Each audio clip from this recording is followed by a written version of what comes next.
calling out.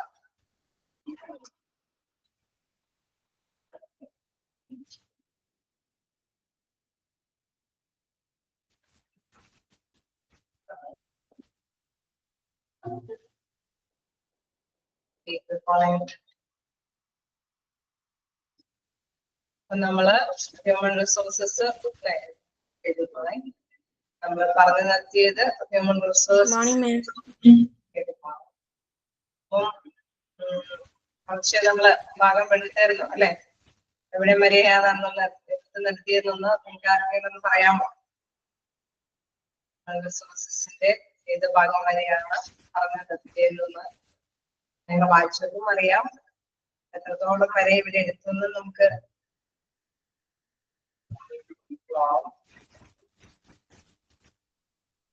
concepts of organization structure വരെ.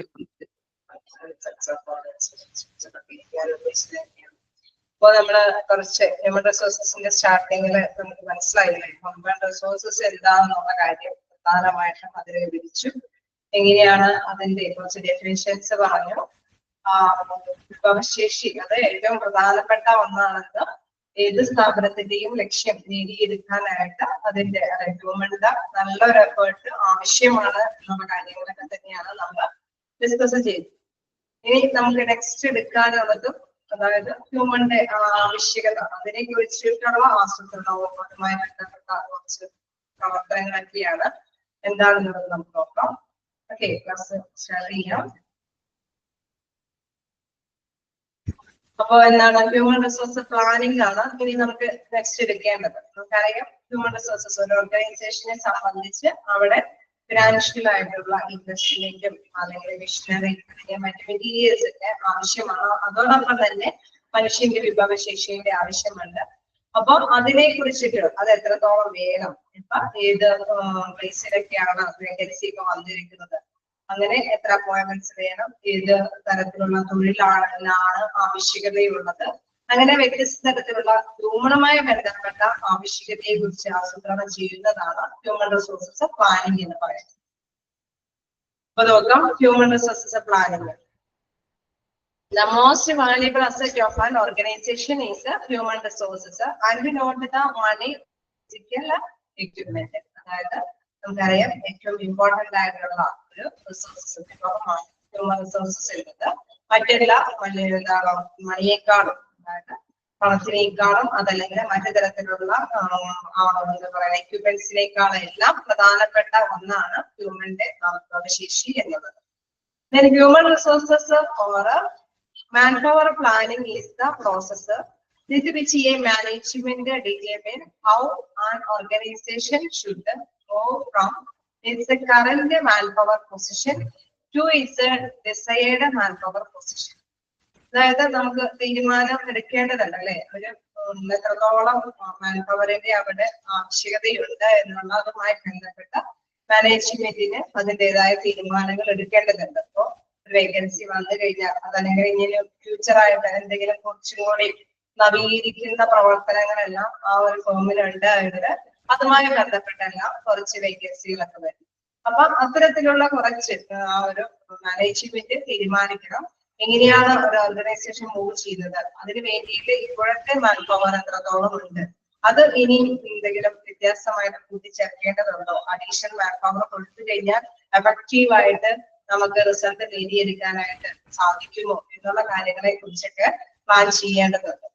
Through planning, a management starts to have the right number and the right kind of people at the right place at the right time to do things which result in both the organization and the individual receiving the maximum long-range benefits.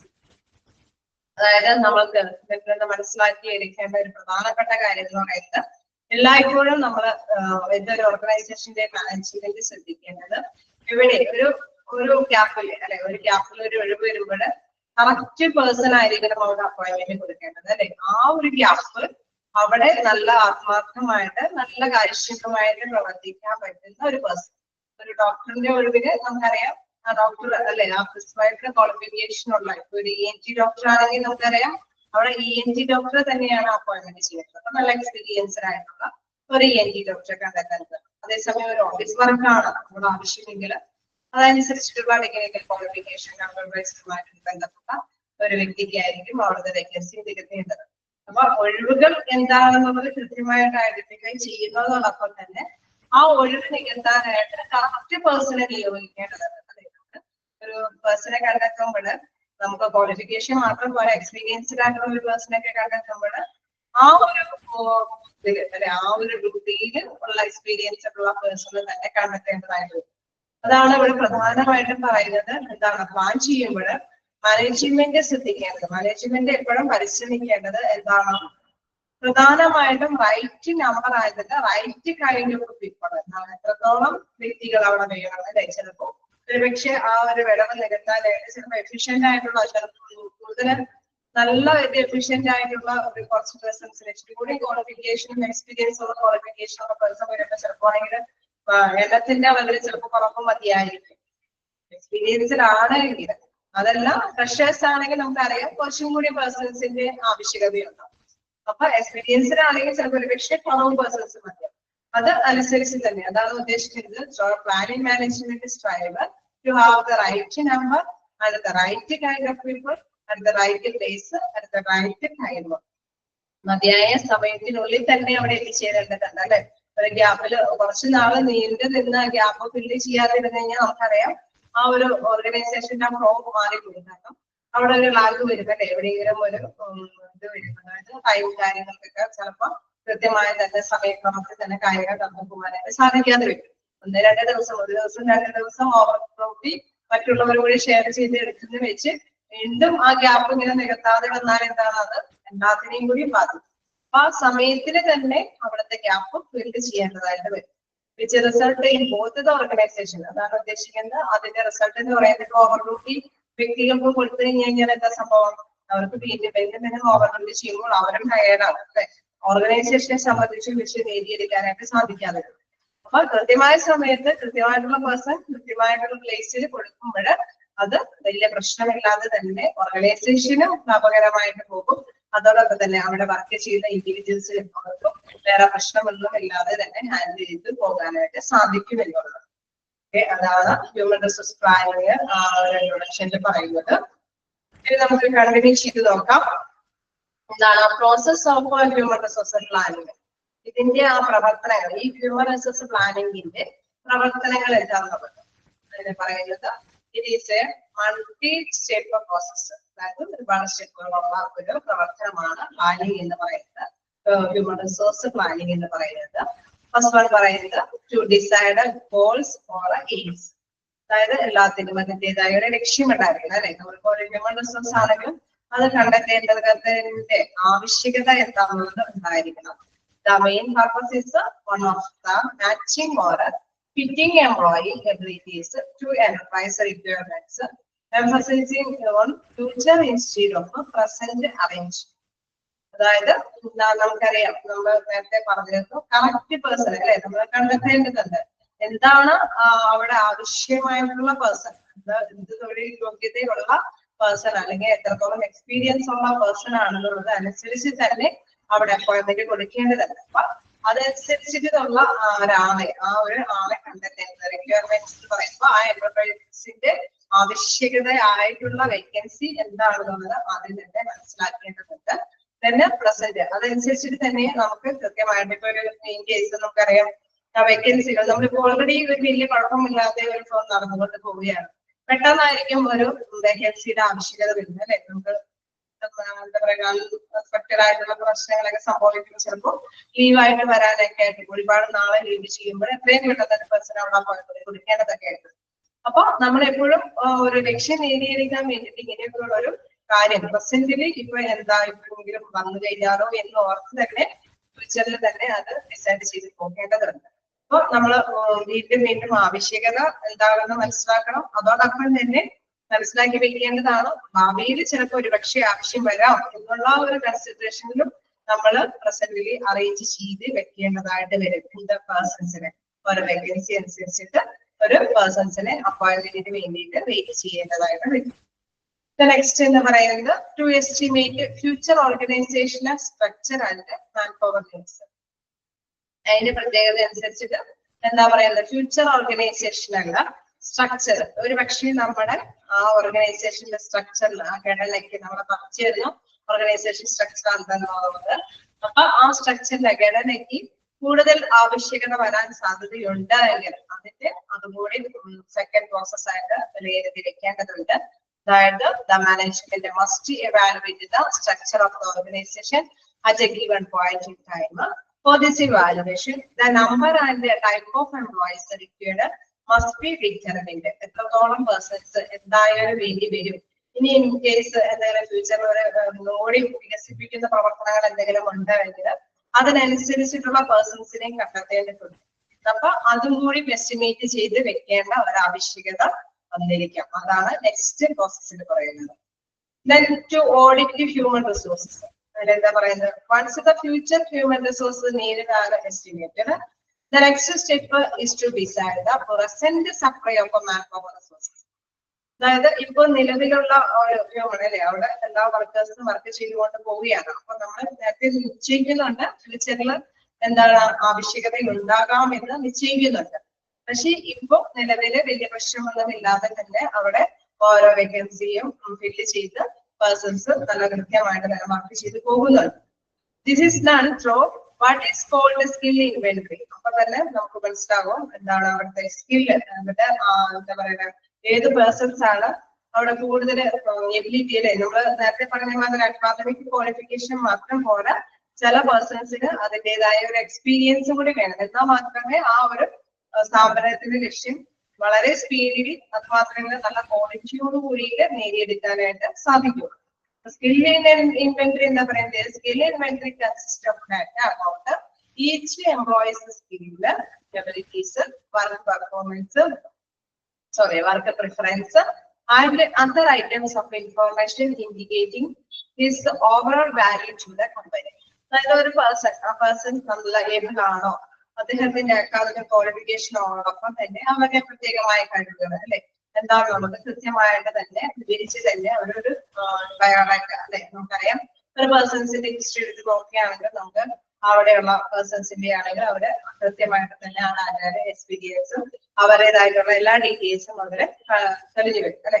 അപ്പൊ ആ ഒരു ഇത് വരുമ്പോഴെന്താണ് അവർക്ക് എത്രത്തോളം ആ person അവിടെ work ചെയ്യുന്ന ആ ഒരു ഗ്യാപ്പിൽ വർക്ക് ചെയ്യുന്ന പേഴ്സൺസിന് എത്രത്തോളം കഴിവുള്ള വ്യക്തിയാണെന്ന് തിരിച്ചറിയാനായിട്ട് സാധിക്കും. അതാണ് ഇവാലുവേഷൻ എന്നതുകൊണ്ട് ഉദ്ദേശിക്കുന്നത്. അതായത് ഇതിന്റെ പിന്നീട് നമുക്ക് വീണ്ടും പഠിക്കാനുണ്ട് എന്തിനാണ് ഈ ഇവാലുവേഷൻ നടത്തുന്നത് എന്നുള്ളത്. അതായത് ഈ ഒരു ഇൻവെന്ററി, അതായത് സ്കിൽ ഇൻവെന്ററി നോട്ട് ചെയ്ത് വെക്കേണ്ട ഒരു ആവശ്യകത എന്താണെന്ന് വെച്ച് കഴിഞ്ഞാൽ വീണ്ടും അവിടെ തന്നെ ഒരു ഒഴിവ്, ആ ഒരു ഫോമില് ഒരു ഒഴിവ് വരികയാണെങ്കിൽ എന്താണ് നമുക്ക് പ്രൊമോഷൻ ഒക്കെ കൊടുത്ത് ഈ പേഴ്സൺ അപ്പോയിന്റ്മെന്റ് ചെയ്യാൻ പറ്റുമോ ഇല്ലയോ എന്ന് തീരുമാനിക്കാനൊക്കെ വരിക. അപ്പൊ ഓൾറെഡി നമ്മൾ മനസ്സിലാക്കി വെക്കേണ്ടത് എന്താണ് ഒരു പേഴ്സൺസിന്റെ എന്താണ് എസ്റ്റിമേറ്റ് ചെയ്യുകയാണ് ഇന്ന കാര്യങ്ങൾ ഇന്ന പേഴ്സൺസ് ആവശ്യകത വേണ്ടി വരും എന്ന് ആലോചിക്കുന്നതോടൊപ്പം നെക്സ്റ്റ് സ്റ്റെപ്പ് ആയിട്ട് പറയുന്നത് ടു ഓഡിറ്റ് ഹ്യൂമൻ റിസോഴ്സസ്, അതായത് അവിടെയുള്ള വർക്കേഴ്സിന്റെ ആ സ്കിൽ ഇൻവെന്ററി കൂടി അനലൈസ് ചെയ്ത് ഇവാലുവേറ്റ് ചെയ്ത് വെക്കുക എന്നുള്ളതാണ്. നെക്സ്റ്റ് സ്റ്റെപ്പ് എന്ന് പറയുന്നത് to plan job requirements and job descriptions.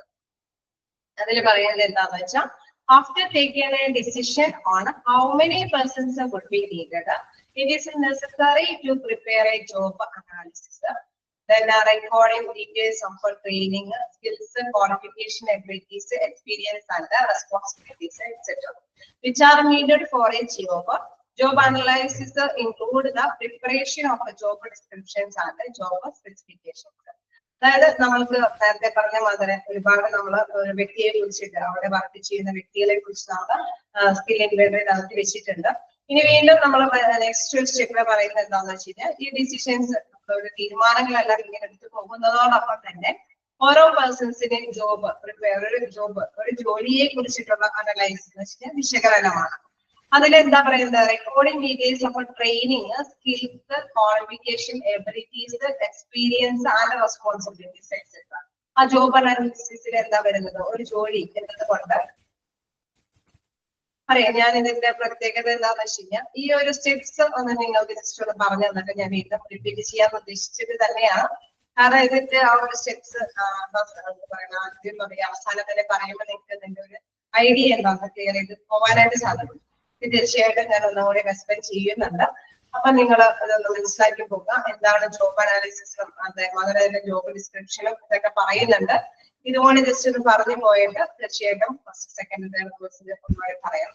അപ്പൊ ഇതിൽ പറയുന്നത് എന്താണെന്ന് വെച്ച് കഴിഞ്ഞാൽ എന്താണ് ഒരു ജോബ് എന്ന് പറയുന്നത് എന്താണ്, അവിടെയുള്ള ഒരു ജോലിയുടെ കാര്യം എന്താന്ന് വെച്ച് കഴിഞ്ഞാൽ ആ ജോലിക്ക് എത്രത്തോളം ക്വാളിറ്റി വേണം, അല്ലെ ഏത് പേഴ്സൺസിന്റെ ഏത് പ്രൊഫഷനുള്ള പേഴ്സൺ ആയിരിക്കണം അവിടെ വർക്ക് ചെയ്യുന്നത്, അതിന് എത്രത്തോളം സ്കില്ല് നമുക്കറിയാം. അക്കാദമിക് ക്വാളിഫിക്കേഷനോടൊപ്പം തന്നെ ചില കഴിവുകളും കൂടി വേണ്ടി വരും. അപ്പൊ അതുമായി ബന്ധപ്പെട്ട കാര്യങ്ങൾ, അതോടൊപ്പം തന്നെ എന്താണ് എബിലിറ്റീസ്, നമുക്ക് ഇത് കൈകാര്യം ചെയ്യുമ്പോൾ ചില എബിലിറ്റീസ് നമ്മൾ നേരത്തെ പറഞ്ഞ മാതിരി തന്നെ എല്ലാവർക്കും അക്കാദമിക് ക്വാളിഫിക്കേഷൻ സ്കിൽസ് മാത്രമല്ല, ചിലപ്പോൾ ജന്മസിദ്ധമായിട്ടുള്ള കുറെ എബിലിറ്റീസും കൂടി ഉണ്ടാവും അല്ലെ. അവർക്ക് ആ ഒരു എബിലിറ്റി വരുമ്പോൾ എന്താണ് കൂടുതൽ സ്പീഡിലും അത് വളരെ മടുപ്പ് കൂടാതെ ചെയ്യാനായിട്ടുള്ള ഒരു എഫിഷ്യന്റ് ആയിട്ട് കാര്യക്ഷമമായിട്ട് വർക്ക് ചെയ്യാനായിട്ട് സാധിക്കും.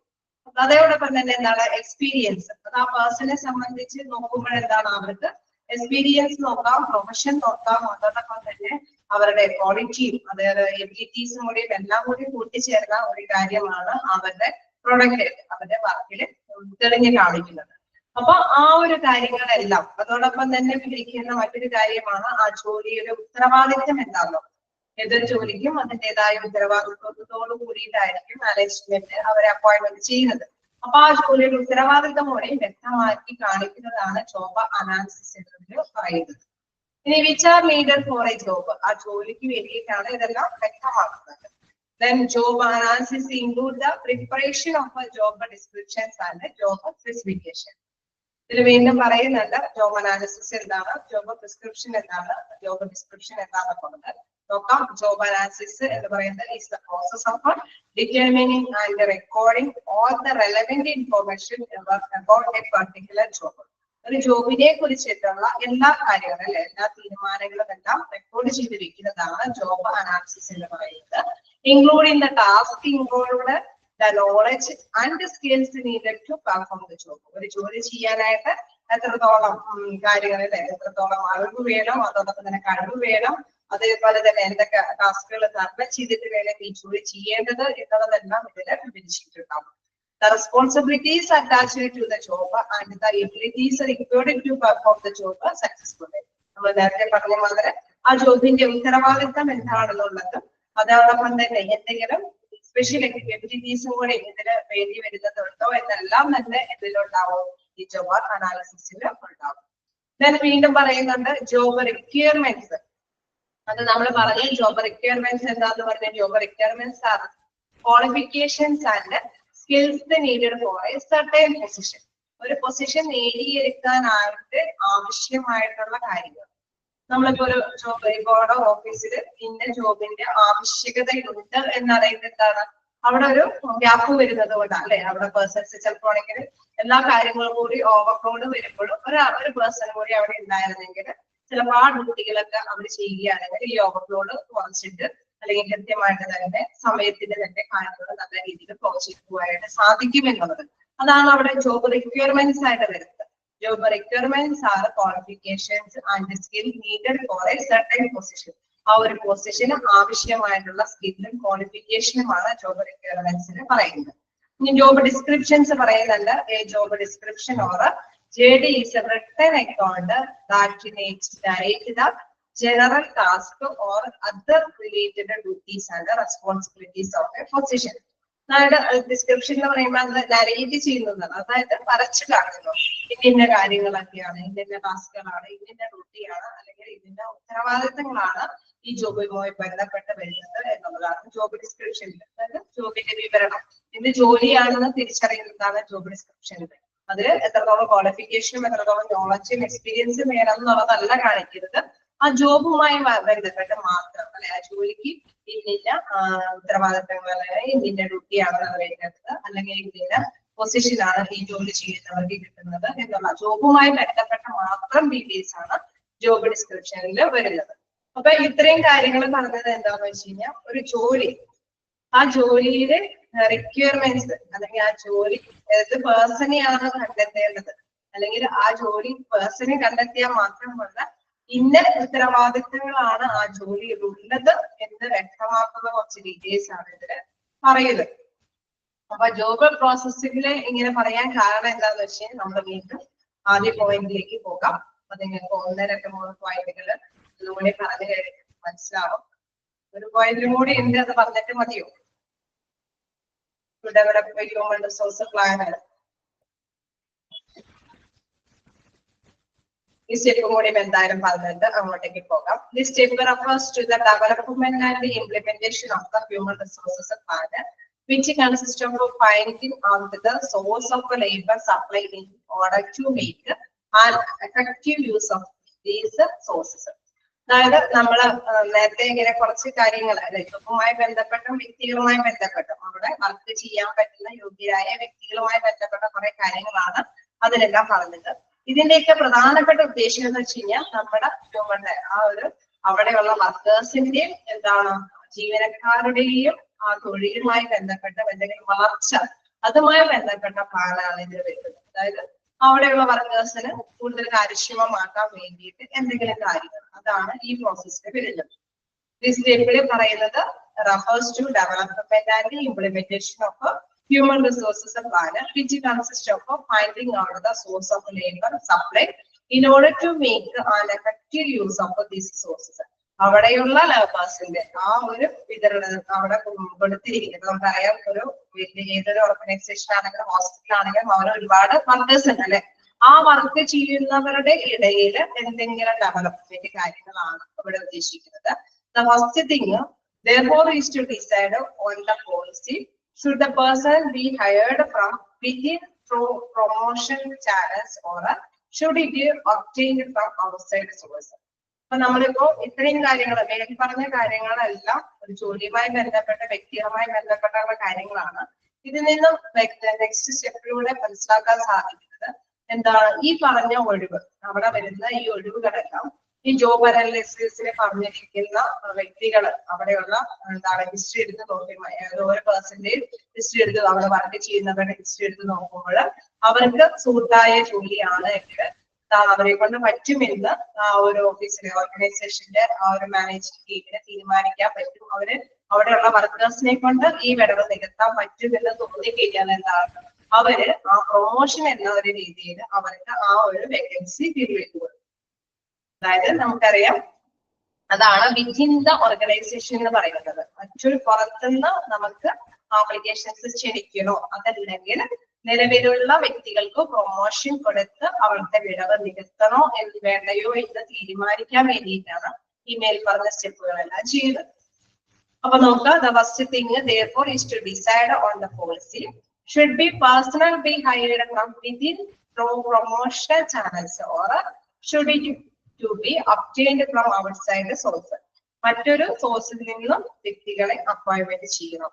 The best policy followed by most organizations is to fill up higher vacancies by promotion and lower level positions by recruitment from the labor market. അങ്ങനെ വരുമ്പോൾ നമുക്കറിയാം പൊതുവെ മിക്ക സ്ഥാപനങ്ങളും എന്താണ് അവിടുത്തെ നിലവിൽ വരുന്ന വേക്കൻസികളെല്ലാം ഫില്ല് ചെയ്ത് ആദ്യം തന്നെ അവിടെയുള്ള വർക്കേഴ്സിന് പ്രൊമോഷൻ കൊടുത്ത് അവിടെ നികത്താൻ പറ്റുമോ എന്ന് നോക്കിയിട്ട് അവരെ കൊണ്ട് പറ്റുമെങ്കിൽ ആ വിടവുകൾ നികത്തും. പിന്നെ താഴേക്കുള്ള പോസ്റ്റുകൾക്ക് ഔട്ട്സൈഡേഴ്സിൽ നിന്ന് എന്താണ് ആപ്ലിക്കേഷൻസ് എല്ലാം റിക്രൂട്ട്മെന്റ് കാര്യങ്ങൾ സെലക്ഷൻ ഒക്കെ നടത്തുകയാണ് ചെയ്യുന്നത്. അപ്പൊ ഇനി നമുക്ക് ഫസ്റ്റ് സ്റ്റെപ്പ് തുടങ്ങി എന്താണെന്ന് നോക്കാം. എന്താണ് ഈ പറഞ്ഞ ജോബ് ഡിസ്ക്രിപ്ഷന്റെയും ജോബ് അനാലിസിസിന്റെയും റിക്വയർമെന്റിന്റെയും ആവശ്യകത എന്താണെന്നുള്ളത് നിങ്ങൾക്ക് ഇപ്പൊ കുറച്ച് ഏകദേശം ഒരു ഐഡിയ കിട്ടി കാണും. ഇതിങ്ങനെ പറയുന്നതിന്റെ പ്രധാനപ്പെട്ട കാരണം എന്ത് ജോലിയാണെന്നും അതിന്റെ റെസ്പോൺസിബിലിറ്റി ഉത്തരവാദിത്തം എന്താണെന്നുള്ള ഒരു അനലൈസ് നടത്തുന്നു. പിന്നെ അവിടെ ആവശ്യകത അവിടെയുള്ള വേക്കൻസിക്കുള്ള ആവശ്യകത എന്താണെന്ന് കണ്ടെത്തുന്നു. പിന്നെന്താണ് ആ ഒരു ഡ്യൂട്ടിയും റെസ്പോൺസിബിലിറ്റി ഓരോ ജോലിക്കും ഉണ്ടാവും. അത് വ്യക്തമായിട്ട് ഉപയോഗിക്കുകയും ചെയ്യുമ്പോൾ അവരുടെ ജോബ് അനുസരിച്ചിട്ടുള്ള സ്കില്ല് ഇൻവെന്ററിയിൽ പെട്ട വ്യക്തികൾ അവിടെ ഉണ്ടായെങ്കിൽ അവർക്ക് അപ്പോയിന്റ്മെന്റ്സ് കൊടുക്കാൻ പറ്റുമെങ്കിൽ ആ ഒരു അപ്പോയിന്റ്മെന്റ്സ് കൊടുത്ത് പ്രൊമോഷൻ കൊടുത്ത് അവരെ അപ്പോയിന്റ്മെന്റ് ചെയ്ത് ആ ഗ്യാപ്പ് ഫില്ല് ചെയ്തിട്ട് അഡീഷണൽ വേറെ വേക്കൻസികൾ വരികയാണെങ്കിൽ മാത്രമേ ഔട്ട്സൈഡേഴ്സ് എന്താണ് റിക്രൂട്ട്മെന്റ് കാര്യങ്ങൾക്കും കണക്കുകയുള്ളൂ. അതാണ് ഈ ഒരു job planning resources human resource പ്ലാനിങ്ങിന് വരുന്ന പ്രോസസ്സിന് പറയുന്നത്. ഓക്കെ, ഞാൻ ഒന്നും കൂടി ആദ്യം തന്നെ എക്സ്പ്ലെയിൻ ചെയ്ത് പോവാം. അപ്പൊ നിങ്ങൾക്ക് ചെറിയൊരു ഐഡിയ കിട്ടിക്കാണും. It is a multi step process എന്ന് പറയുന്നു. To decide goals or aims, അതായത് നമുക്കൊരു ലക്ഷ്യം ഉണ്ടാവും. ഏതൊരു ഓർഗനൈസേഷനും അതിൻ്റെതായ ലക്ഷ്യം ഉണ്ടാവും. ആ ലക്ഷ്യം നേടിയെടുക്കാൻ വേണ്ടിയിട്ടുള്ള ഒരു എംപ്ലോയ്മെന്റിന്റെ വേക്കൻസികളാണ് ഇവര് ആ ഒരു ഹ്യൂമൻ റിസോഴ്സിനെ കുറിച്ചിട്ടാണ് പ്ലാൻ ചെയ്യുന്നത്. The main purpose is one of the matching or a fitting employee ability to enterprise requirements, emphasis on future instead of present arrangement. അതായത് ഇപ്പോഴത്തെ നിലവിലുള്ള ഇതനുസരിച്ചിട്ട് എന്തെങ്കിലും വീണ്ടും ചിലപ്പോൾ ആവശ്യകത വരാമെന്ന് നേരത്തെ കൂട്ടി ഡിസൈഡ് ചെയ്തതാണ് ഫസ്റ്റ് സ്റ്റെപ്പിൽ പറയുന്നത്. ചിലപ്പോ വേക്കൻസി ഇപ്പൊ നിലവിൽ വരാൻ സാധ്യതയുണ്ട് അല്ലെ. നമുക്കിപ്പോ ചിലപ്പോ ജീവനക്കാര് തന്നെ പറയും നമുക്ക് ഇതിനെ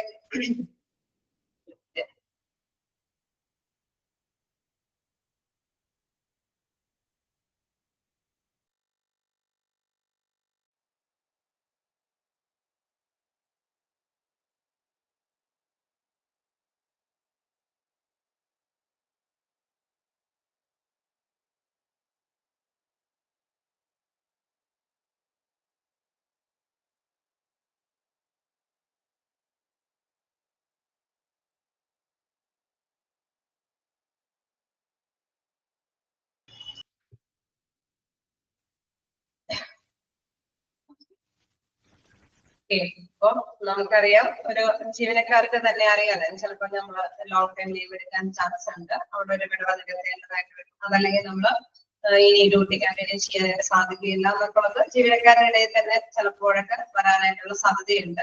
അങ്ങനെ ഫ്യൂച്ചർ ആയിട്ട് വരാൻ സാധ്യതയുണ്ട്. അല്ലെങ്കിൽ നിലവിലെ ഒരു വേക്കൻസി വരിക എന്നുള്ളത് അതിനെ കുറിച്ചിട്ടുള്ള ഒരു ലക്ഷ്യം, ആ ഒരു ഓർഗനൈസേഷന്റെ ഹ്യൂമൻ റിസോഴ്സിന്റെ ആവശ്യകതയെ കുറിച്ചിട്ടുള്ള കാര്യമാണ്. എവിടെയാണ് ആ ഗ്യാപ്പ് വരുന്നത് അല്ലെ, അതാണ് one of the matching or fitting employee ability to enterprise requirements. ആവശ്യകത വരികയാണ്, ഇന്ന പ്ലേസിൽ ഈ ഒരു ലീവ് വരാനുള്ള സാധ്യത ഉണ്ട് എന്നുള്ളതാണ് ഫസ്റ്റ് ഡിസൈഡ് ചെയ്യുന്നത്. എന്താണ് to decide goals or aims. Next എന്ന് പറയുന്നത് to estimate future organisation structure and manpower needs. അതായത് ചിലപ്പോ വേണമെങ്കിൽ ഒരു ഓർഗനൈസേഷൻ അത് വിപുലീകരിക്കാൻ സാധ്യതയുണ്ട് എങ്കിലും ഈ പറഞ്ഞ വണ്ണം എന്താണ് അവിടെ വേക്കൻസി വരാൻ സാധ്യതയുണ്ട് അല്ലെ. കുറച്ചും കൂടി എംപ്ലോയീസിന്റെ അപ്പോയിന്റ്മെന്റിന്റെ ആവശ്യകതയുണ്ട്. നമുക്ക് പെട്ടെന്ന് മനസ്സിലാൻ വേണ്ടി പറഞ്ഞതാണ്. The management must evaluate the structure of the organization at a given point in time. For this evaluation, the number and type of employees required must be determined. അപ്പൊ അവിടെ മസ്റ്റ് ആയിട്ട് എംപ്ലോയീസ് വേണമെന്ന് തീരുമാനിക്കാനായിട്ട് സാധിക്കുന്നു. നെക്സ്റ്റ് എന്ന് പറയുന്നത് to audit human resources. അപ്പൊ നമുക്ക് ഇപ്പൊ ആദ്യം തന്നെ നിലവിലുള്ള വേക്കൻസി വരാൻ സാധ്യത പറഞ്ഞു, അത് ഫ്യൂച്ചറിൽ ഇങ്ങനെയുള്ള ഗ്യാപ്പ് ഉണ്ടാവാമെന്ന് പറഞ്ഞു. വീണ്ടും എന്തെങ്കിലും ഭേദഗതികൾ വരുത്തുകയാണെങ്കിൽ മസ്റ്റായിട്ടും അവിടെ ഹ്യൂമന്റെ ആവശ്യകത ഉണ്ടാവും എന്നുള്ളതുണ്ട്. Third one to audit human resources. അപ്പൊ നമ്മള് ഹ്യൂമൻ റിസോഴ്സിനെ കുറിച്ചിട്ട് അവലോകനം ചെയ്യണം. What's the future human resources need are estimated. The next step is to decide the present supply of manpower resources. അവിടെ നിലവിലുള്ള മാൻപവറിന്റെ റിസോഴ്സിനെ കുറിച്ചിട്ട് എന്താണ് അത് കൃത്യമായിട്ട് തന്നെ മനസ്സിലാക്കി എടുക്കുക എന്നുള്ളത്. നേരത്തെ പറഞ്ഞ മാതിരി പ്രൊമോഷൻ കാര്യങ്ങളൊക്കെ നടത്തണമെങ്കിൽ ഇവരെ വിലയിരുത്തണം അല്ലെ. അവിടെയുള്ള പേഴ്സൺസിനെ തന്നെ വാല്യൂറ്റ് ചെയ്യേണ്ടതുണ്ട്. This is done through what is called skill inventory. അതാണ് അത് എങ്ങനെയാണ് നടത്തുന്നത്, അവരുടെ ഓരോ പേഴ്സൺസിന്റെയും സ്കിൽ ഇൻവെന്ററി വെച്ചിട്ടാണ്. അതായത് ഓരോ പേഴ്സൺസിന്റെയും അക്കാദമിക് ക്വാളിഫിക്കേഷനും സ്കിൽസും എബിലിറ്റീസും അല്ലെങ്കിൽ അവരുടെ പെർഫോമൻസും അല്ലെ. അവർക്ക് മാനേജേഴ്സിന് അറിയാൻ നന്നായിട്ട് പെർഫോം ചെയ്യുന്ന പേഴ്സൺസ് ആരൊക്കെ എന്നൊക്കെയുള്ളത്, വ്യക്തികൾ ഏതൊക്കെയാന്നുള്ളത് അവർക്ക് കൃത്യമായിട്ട് മനസ്സിലാക്കാൻ വേണ്ടി സാധിക്കും. അവരുടെ ഡാറ്റാസ് എല്ലാം അവിടെ കീപ്പ് ചെയ്തിട്ടും ഉണ്ടാവും. അപ്പൊ അതാണ് പറയുന്നത് skill inventory consist of data about each employee's skills, abilities, work performance, and other items of information indicating his overall value of the company. അത് ആ ഒരു സൂചനയെല്ലാം അവിടെ കൃത്യമായിട്ട് തന്നെ ഇൻഫോം ചെയ്തിട്ടുണ്ടാവും. അവരുടെ എക്സ്പീരിയൻസ് കാര്യങ്ങളെല്ലാം അതെല്ലാം അവർക്ക് മനസ്സിലാക്കിയെടുക്കാൻ സാധിക്കും. നെക്സ്റ്റ് എന്താ പറയുന്നത് to plan job requirements and job descriptions. അതിൽ എന്താ പറയുന്നത് അവരുടെ ആവശ്യകത എന്താണെന്നുള്ളത്, അല്ലെങ്കിൽ ആ ജോലിയുടെ പ്രത്യേകത, അല്ലെ ഓരോ ജോലിക്കും അതിൻ്റെതായ റെസ്പോൺസിബിലിറ്റീസും ഡ്യൂട്ടീസും കാര്യങ്ങളൊക്കെ ഉണ്ടാവും. അതുമായി ബന്ധപ്പെട്ട കുറെ കാര്യങ്ങളാണ്, ജോലിയുമായി ബന്ധപ്പെട്ട കുറച്ച് കാര്യങ്ങൾ. നമ്മൾ നേരത്തെ അവിടെ വർക്ക് ചെയ്യുന്ന പേഴ്സൺസിന്റെ കുറച്ച് കാര്യങ്ങൾ സ്കിൽ ഇൻവെന്ററിയിൽ പറഞ്ഞു. ഇനി നെക്സ്റ്റ് പറയുന്നത് അവിടെ ജോലിയുമായി ബന്ധപ്പെട്ട കുറച്ച് റിക്വയർമെന്റ്സ്, അതിന്റെ വിവരണങ്ങളുമാണ്. അതിൽ എന്താ പറയുന്നത്, after taking A decision on how many persons would be needed, it is necessary to prepare a job analysis. Then അതിന് പറയുന്ന recording details of training, skills, qualification, ability, experience and responsibility, etc. അത് നമുക്ക് ഇതിനുമായി ബന്ധപ്പെട്ട ചിലപ്പോൾ ഈ ഒരു vacancy വരികയാണെങ്കിൽ അവർക്ക് ട്രെയിനിങ് കൊടുക്കേണ്ടതുണ്ട്. സ്കിൽസ് അല്ലെ, ഓരോ പേഴ്സൺസിനും ഇത്രയൊക്കെ സ്കില്ലുകൾ ആ ഒരു ജോലിയുമായി ബന്ധപ്പെട്ടുണ്ടാകുക. ചിലപ്പോൾ നമുക്കറിയാം ഓരോ പേഴ്സൺസിനും ഓരോ വ്യക്തികൾക്കും വ്യത്യസ്ത ജോലിയാണ് അല്ലെ, ആ ജോലിക്ക് അനുസൃതമായിട്ടുള്ള കഴിവുകളാണ്. ഒരു ലാബിലിരിക്കുന്ന വ്യക്തിയാണെങ്കിൽ ആ ലാബുമായി ബന്ധപ്പെട്ട, അല്ലെങ്കിൽ റേഡിയോളജിഷൻ ആ ഒരു ഡിപ്പാർട്ട്മെന്റിലാണെങ്കിൽ അതുമായി ബന്ധപ്പെട്ട കഴിവുകളായിരിക്കും. അതല്ലെങ്കിൽ ഏത് ഇത് നോക്കിയാലും ഏത് പൊസിഷൻ എടുത്താലും അതിൻ്റെതായ പ്രത്യേക കഴിവും ക്വാളിഫിക്കേഷനും എല്ലാം ആ ജോലിയുമായി ബന്ധപ്പെട്ട് ഉണ്ടായിരിക്കണം. അപ്പൊ അത് തന്നെയാണ് ഇവിടെ പറയുന്നത്. Which are needed for A job, ആ ജോലിക്ക് അത് ആവശ്യമാണ്. Job analysis includes the preparation of the job description and the job specification. ഇവിടെ ഡിസ്ക്രിപ്ഷനിലും സ്പെസിഫിക്കേഷനിലും ജോബിയുടെ സെപ്പറേഷൻ എന്താണ് പ്രത്യേകത, അല്ലെങ്കിൽ ജോലിയുമായി ബന്ധപ്പെട്ട വിവരണങ്ങൾ അതെല്ലാം ഇതിനകത്ത് പറഞ്ഞിട്ടുണ്ടായിരിക്കും. ജോബ് അനാലിസിസ് വീണ്ടും പറയുന്നുണ്ട്, എന്താണ് is the process of determining and recording all the relevant information about a particular job. ആ ജോലിയുമായി ബന്ധപ്പെട്ടുള്ള എല്ലാ ഡീറ്റെയിൽസും അടങ്ങിയിരിക്കുന്നതാണ് ജോബ് അനാലിസിസ് എന്ന് പറയുന്നത്. അതിൽ എന്തെല്ലാം ഇൻക്ലൂഡ് ചെയ്തിട്ടുണ്ടാകും, എത്രത്തോളം ടാസ്കുകളാണ്, എത്രത്തോളം കടമകൾ കടന്നാലാണ് ആ ജോലി നിർവഹിച്ചെടുക്കാൻ സാധിക്കുള്ളൂ, അതല്ലെങ്കിൽ എത്രത്തോളം നോളജ് അതിന് ആവശ്യമാണ്, പ്രത്യേക കഴിവുകൾ ആവശ്യമാണ് ഇത് നന്നായിട്ട് തന്നെ പെർഫോം ചെയ്യാൻ, അതല്ലെങ്കിൽ ഇത്തരം ഉത്തരവാദിത്തങ്ങളെല്ലാം ഈ ജോലിയുമായി ബന്ധപ്പെട്ടുണ്ട്. അതല്ലെങ്കിൽ എന്താണ് ഇത്രയും കഴിവുകളും കൂടി മാക്സിമം നന്നായിട്ട് എഫിഷ്യന്റ് ആയിട്ട് സക്സസ് ആയിട്ട് അല്ലെ വിജയകരമായിട്ട് തീർക്കണമെങ്കിൽ ഇത്രത്തോളം കഴിവുകൾ കൂടി അഡീഷണൽ ആയിട്ടൊക്കെ വേണ്ടതുണ്ട് എന്നതെല്ലാം ഇതിൽ അടങ്ങിയിട്ടുണ്ടാവും. ഈ ജോബ് അനാലിസിസിൽ അടങ്ങിയിട്ടുണ്ടാവും. ഈ ജോബ് റിക്വയർമെന്റ്സ് എന്താണ്, job requirements and qualifications and skills needed for A certain position. അതായത് ആ ഒരു പൊസിഷൻ വേണമെങ്കിൽ ഇത്തരത്തിലുള്ള ക്വാളിഫിക്കേഷൻ സ്കില്ലും ആവശ്യമാണെന്ന് വീണ്ടും ആ റിക്വയർമെന്റ്സ് ആവശ്യകത എന്നുള്ളതിൽ എടുത്ത് പറയുന്നു. ജോബ് ഡിസ്ക്രിപ്ഷൻസ്, ഡിസ്ക്രിപ്ഷൻ പറയുമ്പോൾ എന്താണ് അതിന്റെ വിവരണം, അതില് written account that general task, അത് എന്താണ് വൃത്തിയായിട്ട് വരച്ച് കാണിക്കുന്നത്, വിവരിച്ച് കാണിച്ചു തരുന്നുണ്ട്. ഡ്യൂട്ടീസും റെസ്പോൺസിബിലിറ്റീസും എല്ലാം ആ ഒരു പൊസിഷനുമായി ബന്ധപ്പെട്ടുള്ള കടമകൾ എന്തെല്ലാമാണെന്ന് വ്യക്തമായിട്ട് വരച്ച് കാണിക്കുന്നതാണ് ജോബ് ഡിസ്ക്രിപ്ഷനിൽ കാണിക്കുന്നത്. ഇതെല്ലാം എന്താണ്, ഇതെല്ലാം നമുക്കറിയാം ആ ഒരു ജോബിനെ കുറിച്ചിട്ട്, ജോലിയെ ഒഴിവുമായി ബന്ധപ്പെട്ട് വരികയാണെങ്കിൽ ആ ഒരു പ്രത്യേകമായ ജോലിയെ കുറിച്ചിട്ടുള്ള എല്ലാ ഡീറ്റെയിൽസുമാണ്. നേരത്തെ നമ്മൾ പറഞ്ഞിരുന്നു ആ ഒരു വ്യക്തിയുടെ സ്കിൽ ഇൻവെന്ററിയില് അവിടെയുള്ള വർക്കേഴ്സിന്റെ ഓരോ പേഴ്സണെ കുറിച്ചിട്ടുള്ള ഡീറ്റെയിൽസ് ആണ് അല്ലെ, അവരുടെ പെർഫോമൻസ്, അവരുടെ എക്സ്പീരിയൻസ്, അവരുടെ ക്വാളിഫിക്കേഷൻ, അവരുടെ എബിലിറ്റി, അതല്ലെങ്കിൽ നന്നായിട്ട് പെർഫോം ചെയ്യുന്നുണ്ടോ എന്നുള്ള എന്തെങ്കിലും എവിഡൻസുകൾ, അതെല്ലാമാണ് എന്താണ് ആ പേഴ്സന്റെ ഇൻവെന്ററിയിൽ വരുന്നത്. ഇനി വീണ്ടും to develop human resource plan. അപ്പോഴാണ് നമ്മൾ എന്താണ് ഇതിൽ നിന്ന് മനസ്സിലാക്കിയത്, എന്താണ് കറക്റ്റ് ഇവിടെ ഈ വേക്കൻസികൾ ഫില്ല് ചെയ്യാൻ നിലവിലുള്ള ആ പേഴ്സൺസിനെ കൊണ്ട് അല്ലെ, ഇവിടെ ഇൻവെന്ററി എടുത്ത് നോക്കുമ്പോൾ ആ ജോബിന്റെയും പ്രത്യേക രീതികളൊക്കെ എടുത്ത് നോക്കുമ്പോൾ ആ ജോലി ചെയ്യാനായിട്ട് ഈ വ്യക്തി, ഇവിടെയുള്ള നിലവിലുള്ള വ്യക്തി സൂട്ടബിൾ ആണെന്ന് കണ്ടില്ല, അവർക്ക് പ്രൊമോഷൻ കാര്യങ്ങളൊക്കെ കൊണ്ട് ആ ഒരു ജോബ് ഫില്ല് ചെയ്യാനായിട്ട്, ആ വേക്കൻസി ഫില്ല് ചെയ്യാൻ സാധിക്കുമോ എന്ന് തീരുമാനിക്കും. അതിനുശേഷമാണ് എന്തെങ്കിലും വേറെ എക്സ്ട്രാ ഒഴിവുകളൊക്കെ, ഓരോരുത്തരെയും പ്രൊമോഷൻ കാര്യങ്ങളും പറയുമ്പോഴും എന്താണ് അവിടെ ഒഴിവുകളുണ്ടാവും. ആ ഒഴിവുകൾ നികത്താനായിട്ട് ഔട്ട്സൈഡ് ബേസിൽ നിന്ന് ആപ്ലിക്കേഷൻസ് സ്വീകരിച്ച് സെലക്ഷൻ കാര്യങ്ങളൊക്കെ നടത്തി അപ്പോയിന്റ്മെന്റ് ചെയ്യുന്നു. അതാണ് ഈ ഇതിലെ പ്രോസസ് എന്ന് പറയുന്നത്, ആ ഒരു പ്ലാനിങ് പ്രോസസ് എന്ന് പറയുന്നത്, പ്ലാനിങ് എന്ന പ്രോസസ് എന്ന് പറയുന്നത്. ക്ലിയർ ആയോ?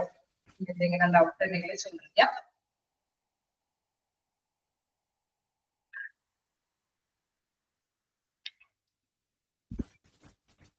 നേരത്തെ ചോദിച്ച സെക്കൻഡ് പേര് നേരത്തെ ഡൗട്ട് ചോദിച്ചായിരുന്നു, ക്ലിയർ ആയോ?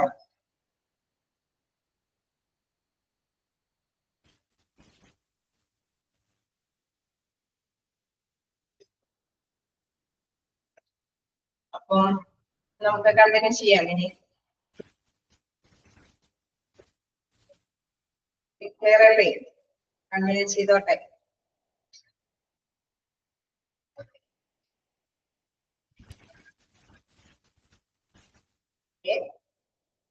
നിങ്ങളുടെ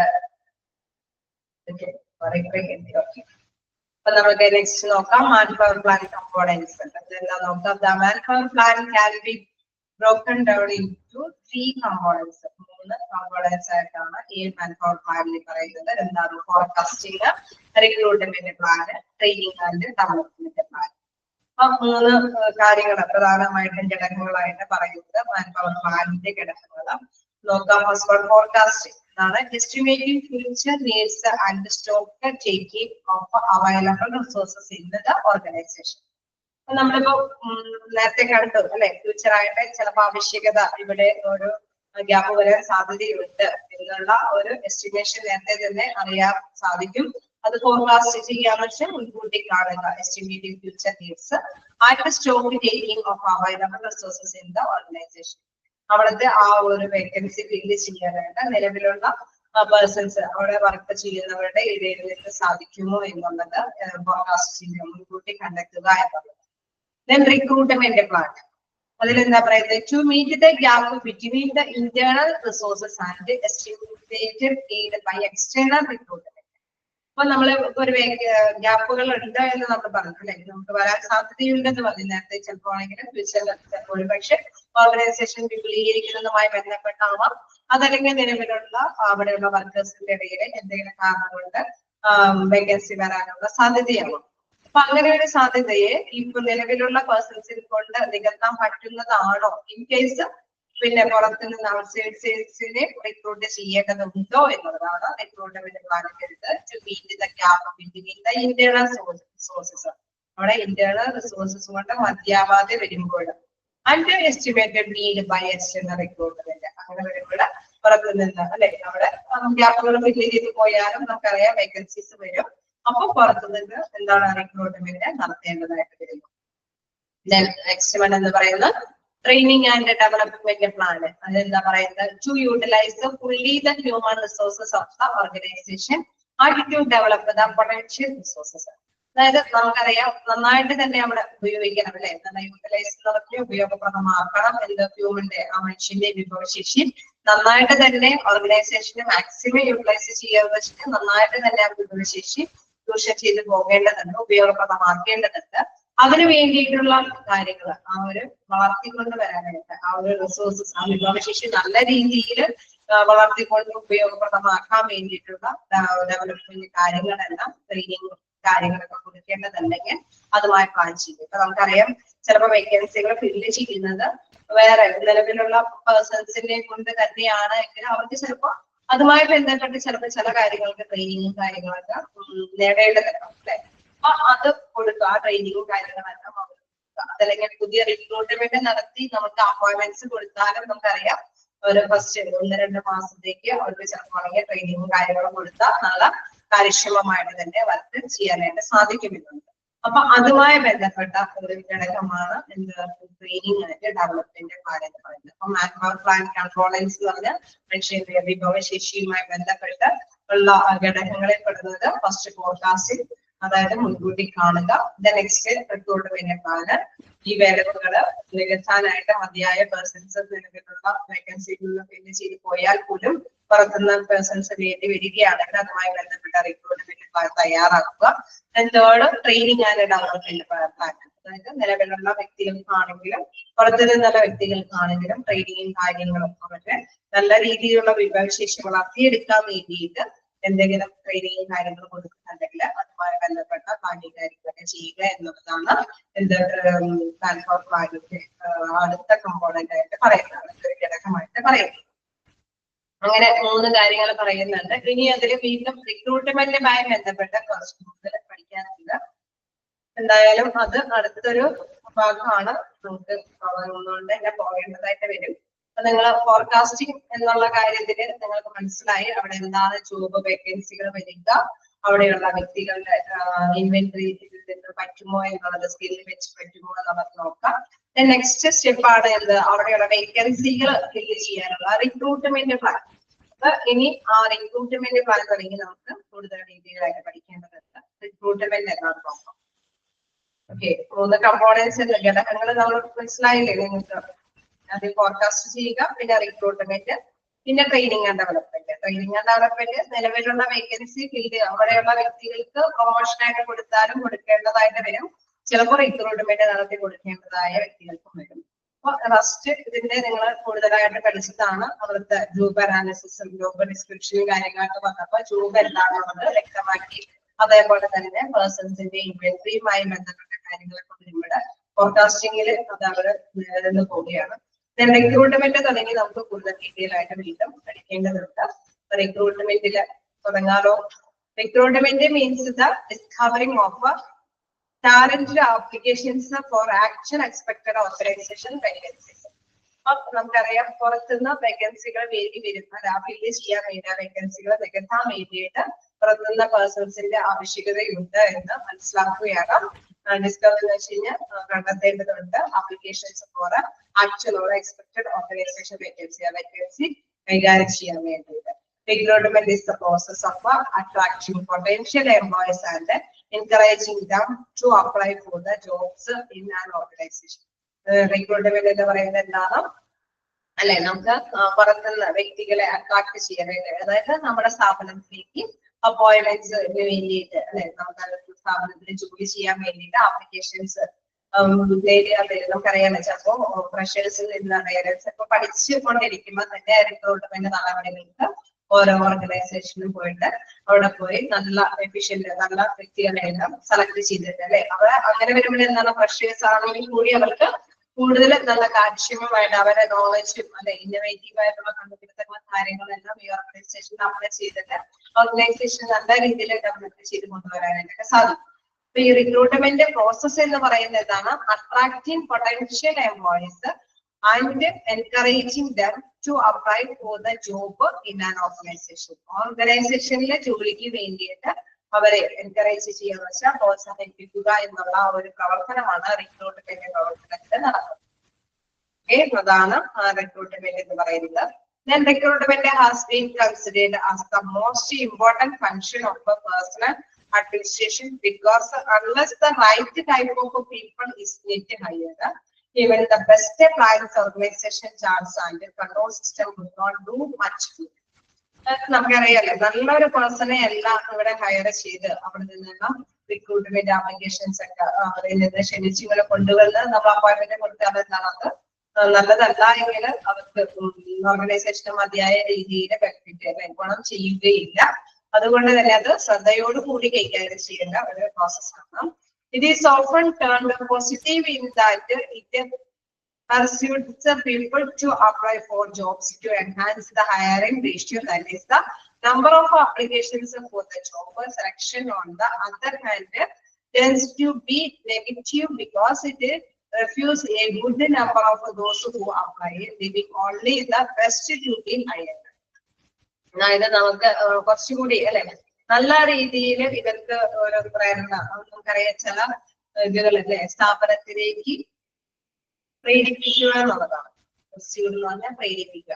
That it pursued people to apply for a job, enhance the hiring ratio. അതായത് നന്നായിട്ട് പ്രേരിപ്പിക്കുന്ന അവര് ചില പേഴ്സൺസ് അല്ലെ അവർക്ക് ക്യാമ്പസ് സെലക്ഷൻ കിട്ടാൻ ചില ഓർഗനൈസേഷൻ ക്യാമ്പസ് സെലക്ഷൻ കിട്ടാവുക എന്ന് പറയുന്നത് ഭയങ്കര കാര്യമാണ്.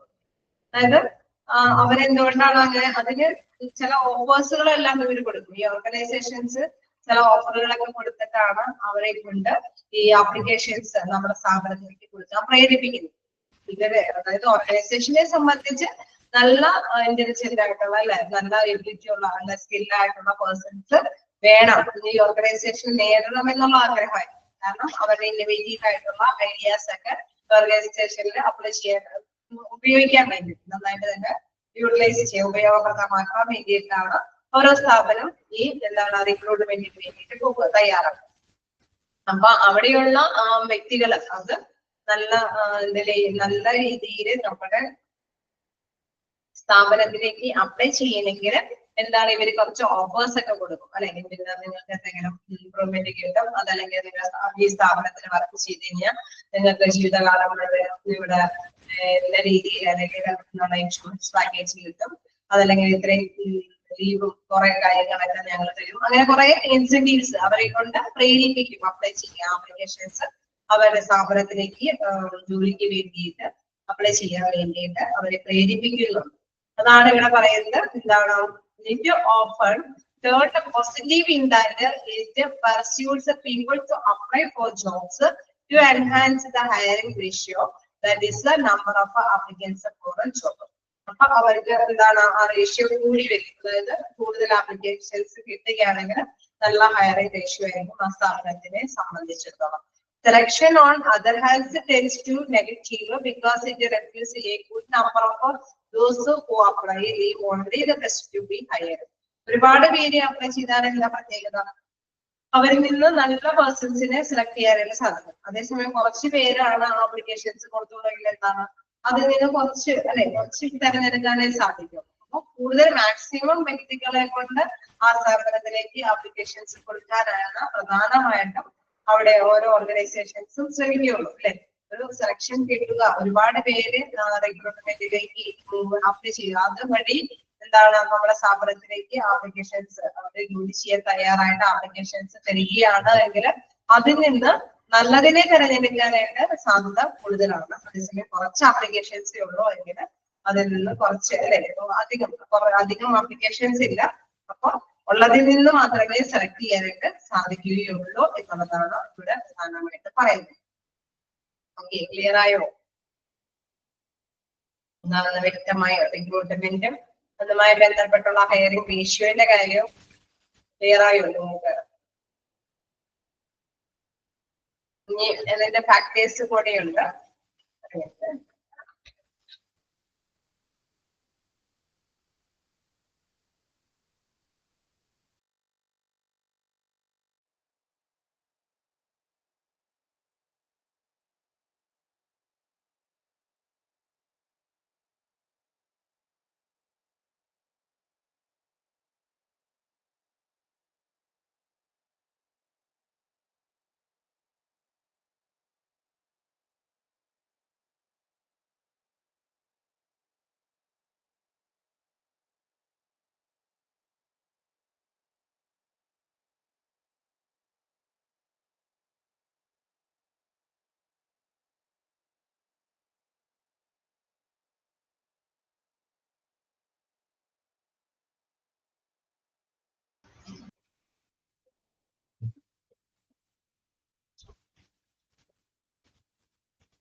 നമുക്ക് നെക്സ്റ്റ് ഭാഗം കൂടി എടുക്കാം, അപ്പൊ നിങ്ങൾക്ക് ഇഷ്ടംകൂടി ക്ലിയർ ആവും. എന്താണ് ഫാക്ടേഴ്സ് അഫക്റ്റിംഗ് റിക്രൂട്ട്മെന്റ്?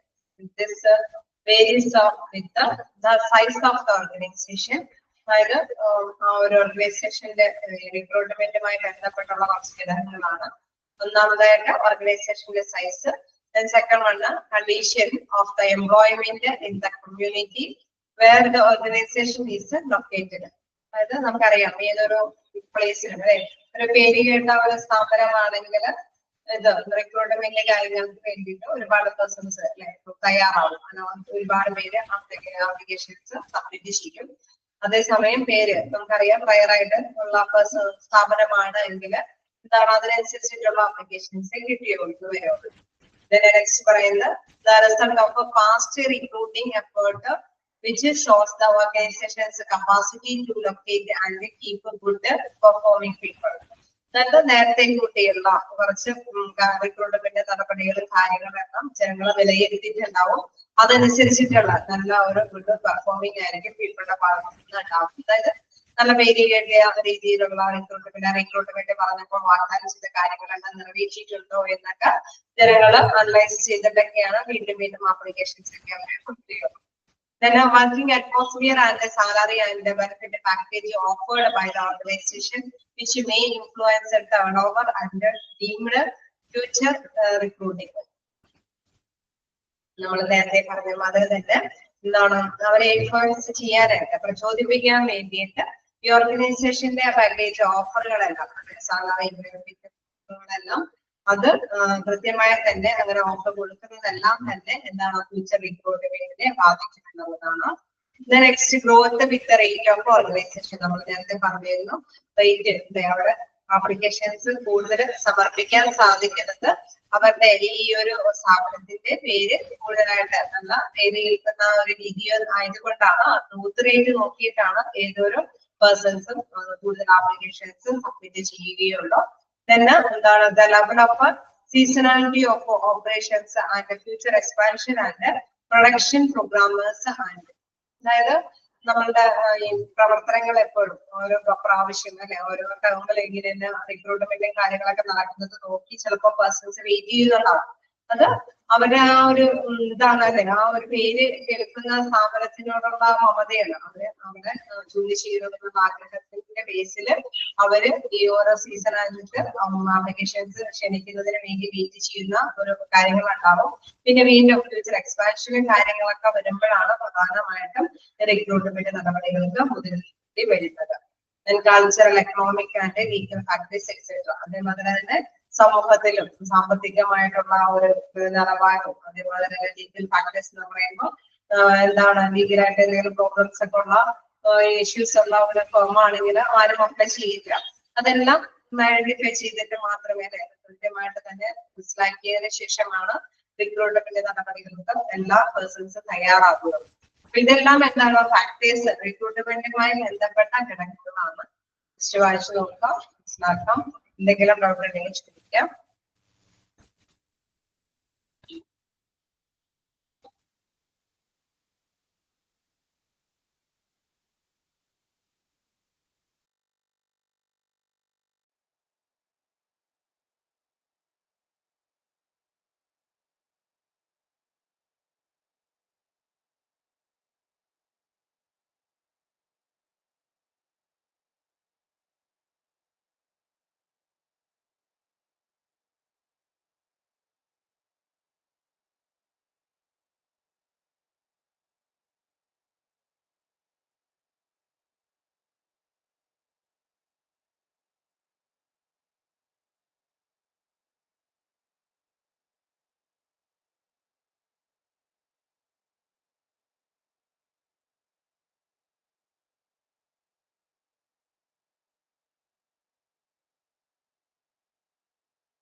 എന്തെങ്കിലും ഡൗട്ട് ഉണ്ടെങ്കിൽ ചോദിക്കാം.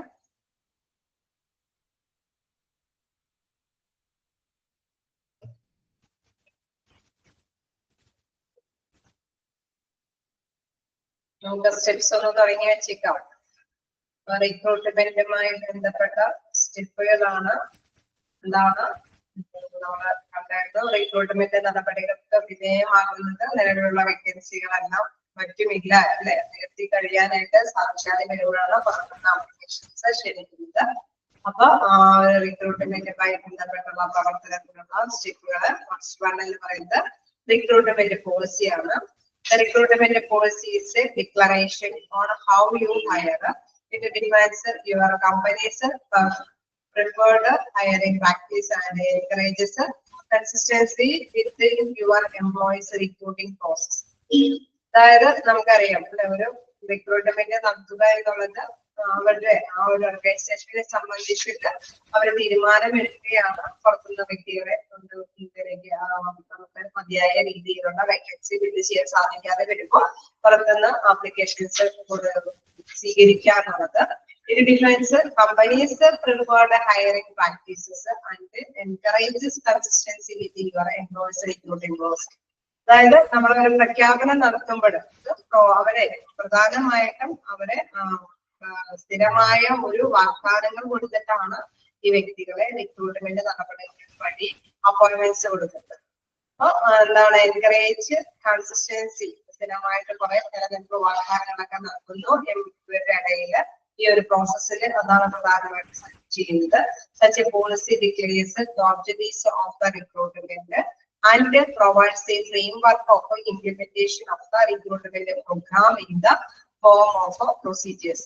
അതായത് ഇങ്ങനെ ഒരു തീരുമാനം ആ നയപ്രഖ്യാപനത്തിന് ശേഷം എന്താണ് അതിന്റെ ഫോമുകളൊക്കെ തയ്യാറാക്കിയാണ് പ്രൊസീജിയേഴ്സ് ആയത് നടപടിക്രമങ്ങളിലേക്ക് കൊണ്ടുവരികയാണ്. ഇതിന്റെ വാഗ്ദാനങ്ങളൊക്കെ നമുക്ക് കൊടുക്കാം. ആ രീതിയിൽ വരുമ്പോൾ ഇതിന്റെ ഒരുപാട് പേഴ്സൺസ് ഒക്കെ നമുക്ക് നേടിയെടുക്കാനായിട്ട് സാധിക്കും. പിന്നെ നമുക്കല്ലേ ഹയറിംഗ് റേഷ്യോ, അതായത് ഇപ്പൊ കുറച്ച് 100 പേര് അപ്ലൈ ചെയ്ത് കഴിഞ്ഞാൽ നമുക്ക് ആപ്ലിക്കേഷൻസ് കിട്ടി കഴിഞ്ഞാൽ വേണമെങ്കിൽ 10 പേരെ നമുക്ക് സെലക്ട് ചെയ്യാനായിട്ട്. അത് ഓരോ വീടുകളുടെ ഓരോ ഓർഗനൈസേഷന്റെ രീതി അനുസരിച്ചിട്ടായിരിക്കും. ചില നല്ല ഓർഗനൈസേഷൻ ആണെങ്കിൽ ഒരുപാട് പേർക്ക് ആപ്ലിക്കേഷൻസ് ചെയ്യാനായിട്ട് സാധിക്കില്ല അല്ലെ. അവർ ഉദ്ദേശിച്ച ക്വാളിഫിക്കേഷനും എക്സ്പീരിയൻസ് കാര്യങ്ങളൊക്കെ വേണമെന്നുള്ള മിക്കവാറും ഫ്രഷേഴ്സിനെ തെരഞ്ഞെടുക്കുമ്പോൾ പ്രധാനമായിട്ടും ഇത്രയും മാർക്ക് അല്ലെ പെർസെന്റേജും കാര്യങ്ങളൊക്കെ വെച്ചിട്ടായിരിക്കും. അപ്പൊ അത്രയും പേഴ്സൺസിന് മാത്രം അപ്ലൈ ചെയ്യാനൊക്കെ സാധിക്കുകയുള്ളൂ. അതേപോലെ തന്നെയാണ് ഇവര് കുറെ വാഗ്ദാനങ്ങളൊക്കെ കൊടുക്കുമ്പോൾ നല്ല ഏറ്റവും മാക്സിമം നന്നായിട്ട് മാർക്കും കാര്യങ്ങളൊക്കെ സ്കോർ ചെയ്യുന്നവര് ചില കമ്പനികൾക്ക് ആപ്ലിക്കേഷൻസ് കൊടുക്കാനായിട്ട് മടി കാണിക്കും. കാരണം അവരുടെ ആ ഒരു രീതിയൊക്കെ മനസ്സിലാക്കിയത് അല്ലെ. നമുക്ക് എപ്പോഴും എന്താണ് നന്നായി ഏത് പേഴ്സൺസും ജോലി തിരഞ്ഞെടുക്കുന്നത് അവരുടെ മൈൻഡിലുള്ള കാര്യങ്ങളൊക്കെ സാറ്റിസ്ഫൈ ചെയ്യുന്ന കാര്യങ്ങൾക്ക് പ്രാധാന്യം കൊടുത്തിട്ടാണ് അല്ലെ. അപ്പൊ അത് മനസ്സിലാക്കി തന്നെയായിരിക്കും ഈ ഓർഗനൈസേഷനും ഇവരുടെ വാഗ്ദാനങ്ങളൊക്കെ കൊടുക്കുന്നത്. അപ്പൊ പേഴ്സൺസ് ഒരുപാട് പേര് അപ്ലൈ ചെയ്യണമെന്ന് ആഗ്രഹവും ഉണ്ടാവും. അതോടൊപ്പം തന്നെ ഫ്രഷ് ആയിട്ടുള്ള നല്ല ക്വാളിഫൈഡ് ആയിട്ടുള്ള പേഴ്സൺസ് തന്നെ അപ്ലൈ ചെയ്യുന്നതെന്ന് ഓർഗനൈസേഷന് കൃത്യമായുള്ള ആഗ്രഹം ഉണ്ടാവും. ആ ഒരു നയങ്ങളും ആ ഒരു നടപടിക്രമങ്ങളെല്ലാം എന്താണ് ഈ റിക്രൂട്ട്മെന്റ് പോളിസിയിൽ കൃത്യമായിട്ട് വ്യക്തമാക്കിയിട്ടുണ്ടാവും. Then in its broad sense, a recruitment policy sense involves a commitment by the employer to such general principles are. അതായത് അവിടുത്തെ ആ ഒരു തൊഴിലുടമ കുറച്ച് കാര്യങ്ങളെല്ലാം മൈൻഡിൽ വെച്ചിട്ടായിരിക്കും ഇങ്ങനെയുള്ള ഒരു നയങ്ങളെല്ലാം നയപ്രഖ്യാപനങ്ങളെല്ലാം നടത്തുന്നത്. അതിന് ഫസ്റ്റ് വൺ പറയുന്നത് to select and employ the best qualified person for each job. നല്ല ഒരു ഗ്രൂപ്പ് അല്ലെ, നല്ല ഒരു ക്വാളിഫൈഡ് ആയിട്ടുള്ള പേഴ്സണെ വേണം ഇവിടെ ഈ സ്ഥാപനത്തിലേക്ക് നേടാൻ എന്നുള്ളത് പ്രത്യേകമായിട്ടുള്ള ഒരു എയിം എംപ്ലോയർക്ക് ഉണ്ടാവും അല്ലെ, അവിടെയുള്ള തൊഴിലുടമയ്ക്ക് ഉണ്ടാവും. നെക്സ്റ്റ് എന്താണ് to employ the best and most promising of those hired. അതിന് വേണ്ടിയിട്ട് കുറെ വാഗ്ദാനങ്ങൾ അവർ നല്ല ഒരു എംപ്ലോയിനെ കിട്ടാൻ വേണ്ടിയിട്ട് കുറെ വാഗ്ദാനങ്ങളെല്ലാം ഈ റിക്രൂട്ട്മെന്റുമായി ബന്ധപ്പെട്ട് അവർക്ക് സബ്മിറ്റ് ചെയ്തിട്ടുണ്ടാവും നല്ല പേഴ്സൺസ് അപ്ലൈ ചെയ്യാൻ വേണ്ടിയിട്ട്. എന്താണ് to offer favourable opportunities for lifetime working areas and. അതായത് അവര് അല്ലെ ജീവിതകാലം മുഴുവനും നല്ല ഒരു അന്തരീക്ഷം കിട്ടുമെന്നുള്ള കുറെ വാഗ്ദാനങ്ങളെല്ലാം ഇതിനകത്ത് ഫേവറബിൾ ആയിട്ടുള്ള കാര്യങ്ങൾ പറഞ്ഞിട്ടുണ്ടാകും.